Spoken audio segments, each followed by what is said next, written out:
હવે વાત કરીશું વરસાદની। નવસારી જિલ્લામાં ફરી મેઘમહેર જોવા મળી છે। સમાચાર સામે આવી રહ્યા છે તો નવસારીમાં ફરી એકવાર વરસાદી માહોલ જામ્યો છે, જેમાં જિલ્લાના તમામ 6 તાલુકાઓમાં વરસાદી માહોલ જોવા મળ્યો।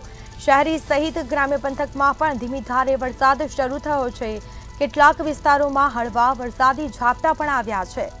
તો આ સાથે હવામાન વિભાગે જે રીતે આગાહી કરી છે અને તે જ પગલે નવસારી જિલ્લામાં પણ વરસાદી માહોલ જામ્યો છે। જિલ્લાના તમામ 6 તાલુકાઓમાં વરસાદ નોંધાયો છે। કેટલાક વિસ્તારોમાં હળવા વરસાદી ઝાપટા પણ આવ્યા। તો જિલ્લાના તમામ 6 તાલુકાઓમાં વરસાદી માહોલ જામ્યો।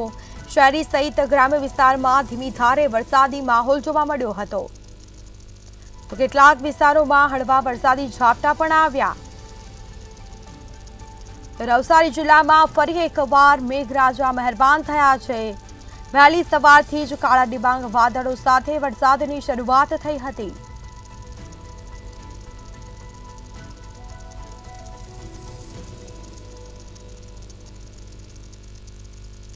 આ સાથે ફરી એકવાર નવસારી જિલ્લામાં મેઘમહેર જોવા મળી છે। જિલ્લાના તમામ 6 તાલુકાઓમાં વરસાદ નોંધાયો છે।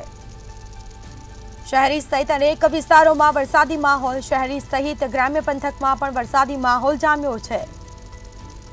તો કેટલાક વિસ્તારોમાં હળવા વરસાદી ઝાપટા પણ આવ્યા। તો મેઘમહેર જોવા મળી છે, જેમાં હવામાન વિભાગે જે રીતે વરસાદની આગાહી કરી છે તે જ પગલે નવસારીમાં વરસાદી માહોલ જામ્યો છે।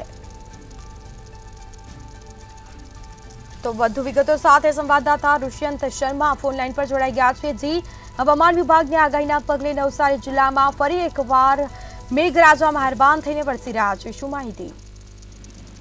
જી, ચોક્કસપણે જે કહી શકાય, નવસારી જિલ્લામાં જે તમામ 6 જેટલા તાલુકા આવ્યા, તમામ 6 જેટલા તાલુકામાં જે ધીમી ધારે વરસાદ વરસી રહ્યો છે। વચ્ચે જે વાત કરવામાં આવે તો વચ્ચે જે ધોધમાર વરસાદ વરસ્યો, જેના કારણે પૂર્ણા નદીમાં પૂરની પણ પરિસ્થિતિ સર્જાવા પામી હતી। ત્યારબાદ 2 દિવસના વિરામ બાદ ફરીથી મેઘરાજા મહેરબાન થઈને જે વરસી રહ્યા છે। તમામ તાલુકા આવ્યા છે, તમામ 6 તાલુકાઓમાં જલાલપોર, ગણદેવી, ચીખલી, ખેરગામ સહિતના જે તાલુકાઓ છે, તમામ તાલુકામાં ધીમી ધારે વરસાદ વરસી રહ્યો છે। ત્યારે ચોક્કસપણે કહી શકાય છે વરસાદ વરસવાના કારણે જે ગરમીથી પણ રાહત લોકોને મળી રહી છે, તે ચોક્કસપણે કહી શકાય। જી બિલકુલ, જે તમામ જાણકારી આપવા બદલ આપનો આભાર। તો આ સાથે નવસારી જિલ્લામાં ફરી એકવાર વરસાદી માહોલ જામ્યો છે। જિલ્લાના તમામ 6 તાલુકાઓમાં વરસાદ નોંધાયો છે। તો શહેરી સહિત ગ્રામ્ય પંથકમાં પણ ધીમી ધારે વરસાદની શરૂઆત થઈ છે।